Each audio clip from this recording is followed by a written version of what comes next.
Hello friends, welcome to my channel learning lesson. আজকে আমরা পড়ব জুনের দ্বিতীয় সপ্তাহের কারেন্ট অ্যাফেয়ার্স। বাংলাদেশে ভারতের হাই কমিশনার কে নিযুক্ত হলেন দীনেশ ত্রিবেদী। ইনি ছিলেন ভারতের প্রাক্তন রেলমন্ত্রী দীনেশ ত্রিবেদী। নেক্সট কী রয়েছে, ভারতের বিখ্যাত একজন শুটিং কোচ প্রয়াত হলেন, যার নাম যশপাল রানা, এবং ইনি ছিলেন প্রাক্তন এশিয়ান গেমসের চ্যাম্পিয়ন, এবং শুধুমাত্র তাই নয়, অলিম্পিকে পদকজয়ী মনু ভাকরের কোচও ছিলেন তিনি। ডিজিটাল ট্রান্সফরমেশনের জন্য গভর্নেন্স পুরস্কার হিসেবে সিলভার মেডেল জিতল যে স্কিম, সেটির নাম কি? সেটির নাম হলো জাগৃতি। নেক্সট কী রয়েছে, প্রথম ভারতীয় হিসেবে Russia grand sand master cup জিতলেন কোন ভারতীয় ভাস্কর্য শিল্পী? ইনি হলেন সুদর্শন পটনায়ক, যিনি ভারতের বিখ্যাত ভাস্কর্য শিল্পী, বালি ভাস্কর্য। গ্লোবাল পিস ইন্ডেক্সে ভারতের অবস্থান কত? ভারত র্যাঙ্ক করেছে 127, এবং মোট যে দেশ ছিল তার সংখ্যা ছিল 163। তার মধ্যে প্রথম রয়েছে আইসল্যান্ড। H330 রকেট লঞ্চ করলো কোন দেশ? এটি লঞ্চ করলো যে দেশটি, সেটি হচ্ছে জাপান। আর্সেনিক ডিভাইস তৈরি করা হলো, আর্সেনিক চিহ্নিত করতে ডিভাইস তৈরি করা হলো। এটি স্বল্প মূল্যের এবং খুব দ্রুত কাজ করবে। এটি তৈরি করলো আইআইটি ভুবনেশ্বর। শৌর্যচক্র পুরস্কার পেলেন সম্প্রতি ভারতের কোন লেফটেন্যান্ট? এটি পেলেন ভারতের লেফটেন্যান্ট সুরজ প্রসার। নেক্সট কি রয়েছে,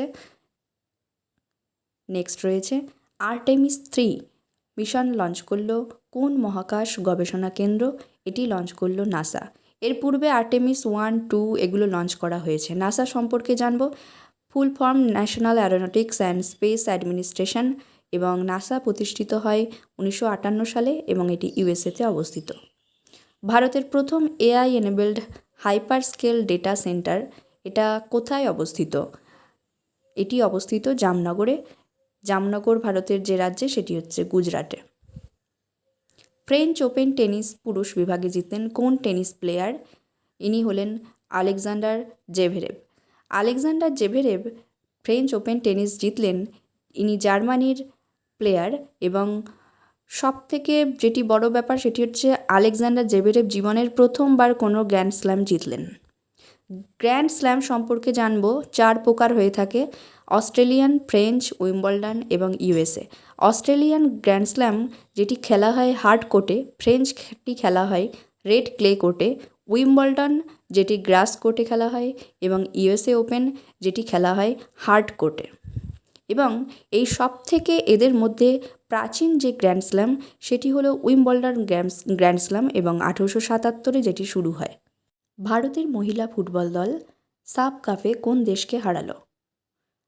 যে দেশটিকে হারালো সেটি হচ্ছে বাংলাদেশ, এবং সাফ কাপ যেটি ফুটবলের সঙ্গে যুক্ত।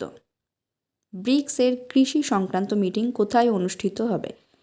এটি অনুষ্ঠিত হবে ইন্দোরে। ব্রিক্স সম্পর্কে জানব। প্রতিষ্ঠা হয় 2006 সালে, যখন এর নাম ছিল BRIC অর্থাৎ ব্রিক, এবং পরে সাউথ আফ্রিকা যোগদান করে। ব্রিক্সের সদস্য ব্রাজিল, রাশিয়া, ভারত, চায়না এবং সাউথ আফ্রিকা। মোট 5টি মূল সদস্য। এছাড়া 2026-এ ব্রিক্সের সদস্য সংখ্যা মোট দাঁড়িয়েছে 11টি।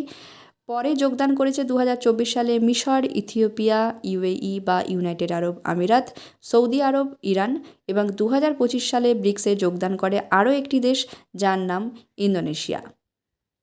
ব্রিক্সের মোট 2026 সালে সদস্য রয়েছে 11টি। ব্রিক্সের একটি ব্যাংকও রয়েছে, যেটি 2015 সাল থেকে কার্যকরী হয়, এবং যে ব্যাংকের নাম হলো নিউ ডেভেলপমেন্ট ব্যাংক। WBCS 2024 সালে এই কোশ্চেনটি এসছে, ব্রিক্সের ফুল ফর্ম কী এবং ব্রিক্সের সদস্য সংখ্যা কত? এখানে অ্যান্সারটি হয়ে যাবে C option, Brazil, Russia, Bharat, চীন, দক্ষিণ আফ্রিকা, এবং মোট সদস্য বর্তমানে 11টি। 8ই জুন পালিত হলো বিশ্ব সমুদ্র দিবস। এবছরের থিম কী ছিল? Reimagine beyond the world we know, a new relationship with our ocean. প্রয়াত হলেন ভারতী রাজা। ইনি কে ছিলেন? ভারতী রাজা ছিলেন একজন বিখ্যাত চলচ্চিত্র পরিচালক ভারতীয় সিনেমা জগতের। IRDAI এর নতুন 2জন সদস্য হিসেবে নিযুক্ত করা হলো, তারা হলেন দীনেশ পন্থ এবং আরও একজন হলেন Girija Subramaniam. IRDAI full form insurance regulatory development authority of India, যেটা 2000 সালে প্রতিষ্ঠিত হয়। তখন নাম ছিল IRDA, পরবর্তীকালে অথরিটি অফ ইন্ডিয়া যোগ হয় 2015 সালে। ভারতের সমস্ত বিমা কোম্পানিগুলোকে রেগুলেট করে থাকে এটি। তুর্কিতে ভারতের অ্যাম্বাসাডার নিযুক্ত হলো যিনি রুদ্র গৌরব শ্রেষ্ঠ। বিশ্বের প্রথম ট্রিলিয়নিয়ার যিনি হলেন তিনি অ্যালন মাস্ক। অ্যালন মাস্ক যিনি টেসলা কোম্পানির প্রতিষ্ঠাতা এবং বিশ্বের প্রথম ট্রিলিয়নিয়ার হলেন যিনি। UPI, NPI, রেমিট্যান্স লঞ্চ করলো কোন দুটি দেশ মিলে? এই দুটি দেশ হচ্ছে ভারত এবং নেপাল। সম্প্রতি নেপাল থেকে বিদেশমন্ত্রী ভারতে এসেছিলেন এবং এগ্রিমেন্ট করেছেন ভারতের সঙ্গে। UNHCR এর মতে বিশ্বে রিফিউজির হার 2025 সালে কত পার্সেন্ট কমেছে? এটি হলো 3% কমেছে। UNHCR সম্পর্কে জানব, যেটি UN body, United Nations high commissioner for refugees, এবং এটির প্রতিষ্ঠা হয় 1950 সালে এবং রিফিউজি সংক্রান্ত বিশ্বের সমস্ত রিফিউজি সংক্রান্ত বিষয় নিয়ে কাজ করে থাকে। বিশ্বের বৃহত্তম তিমির জীবাশ্ম আবিষ্কার হলো কোন মহাসাগরে? এটি হলো ভারত মহাসাগরে এবং ভারত মহাসাগরের ডিয়াম্যান্টিনা ফ্র্যাকচার জোনে এটি পাওয়া গেছে। প্রিয়দর্শিনী ফ্রি ট্রাভেল স্কিম চালু করলো কোন রাজ্য? এটি হলো কেরালা।